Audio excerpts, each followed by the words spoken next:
नमस्कार, मैं शिवानी रतूड़ी लाइव में आपका स्वागत करती हूँ।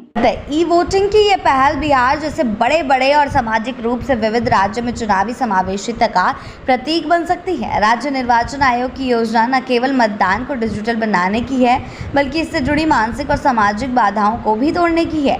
आयोग का मानना है कि जब तकनीक के माध्यम से बैंकिंग, शिक्षा, स्वास्थ्य और न्याय जैसी सेवाएं आम लोगों तक पहुंचाई जा सकती हैं, तो लोकतंत्र के सबसे महत्वपूर्ण स्तंभ मतदान को भी तकनीक से जोड़ने के समय की मांग है। जी हां, आपको बता दें, बिहार राज्य निर्वाचन आयोग अब मतदान प्रणाली को डिजिटल युग की दिशा में आगे बढ़ा रहा है। स्थानीय निकायों के आगामी नगर पालिका आम उपनिर्वाचन 2025 को लेकर आयोग एक नई पहल के तहत ई वोटिंग सिस्टम लागू करने की तैयारी में है। ये प्रणाली विशेष रूप से उन मतदाताओं के लिए वरदान साबित हो सकती है जो शारीरिक रूप से असमर्थ हैं, बुजुर्ग हैं या फिर प्रवासी नागरिक हैं जो मतदान केंद्र तक पहुंचने में असमर्थ होते हैं। आयोग की यह कोशिश है कि हर मतदाता को सुरक्षा और सुविधा के साथ वोट डालने का अधिकार मिले।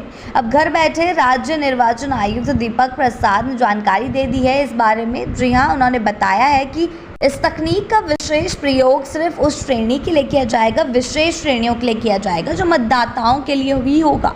ये वे मतदाता होंगे जो 80 वर्ष से ऊपर होंगे, दिव्यांग हैं या फिर उन प्रवासी नागरिकों की श्रेणी में आते हैं जो चुनाव के दौरान अपने गृह राज्य में उपस्थित नहीं हो सकते। ई वोटिंग को चरणबद्ध तरीके से लागू किया जाए ताकि इसके तकनीकी और कानूनी पक्षों की पूरी तरह जाँच परख की जा सके।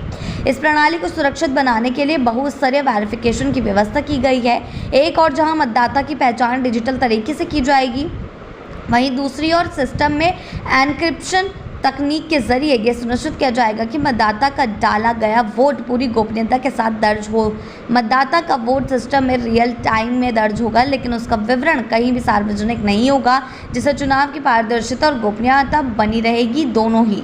ई वोटिंग को लेकर तकनीकी ट्रायल के साथ साथ व्यापक जनसंपर्क अभियान भी शुरू किए जाएं।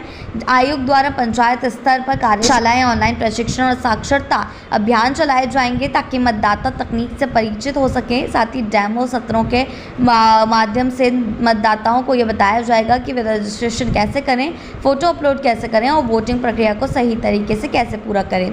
इसके अतिरिक्त आयोग ने यह भी कहा है कि सिस्टम को इस तरह विकसित किया जा रहा है कि वह बहुभाषी हो, जिसमें हिंदी, अंगिका, भोजपुरी, मैथिली जैसी प्रमुख भाषाओं का विकल्प मौजूद हो। इससे तकनीक का लाभ ग्रामीण व अपेक्षाकृत कम शिक्षित वर्गों को भी मिल सकेगा। भविष्य में इस मॉडल को राष्ट्रीय स्तर पर अपनाए जाने की संभावनाएं भी तलाशी जा रही हैं। कुल मिलाकर बिहार में ई वोटिंग की यह पहल सिर्फ एक तकनीकी का प्रयोग नहीं, बल्कि लोकतांत्रिक भागीदारी को व्यापक, आधुनिक और समावेशी बनाने की दिशा में एक दूरदर्शी कदम है। ऐसा न केवल मतदाता सशक्त होंगे, बल्कि चुनाव प्रणाली में लोगों का भरोसा भी और अधिक मजबूत होगा। ऐसी ही अपडेट्स के लिए जुड़े रहें लाइव के साथ ही चैनल को सब्सक्राइब करना ना भूलें और हमारी फेसबुक और वेबसाइट के साथ भी जरूर जुड़ें।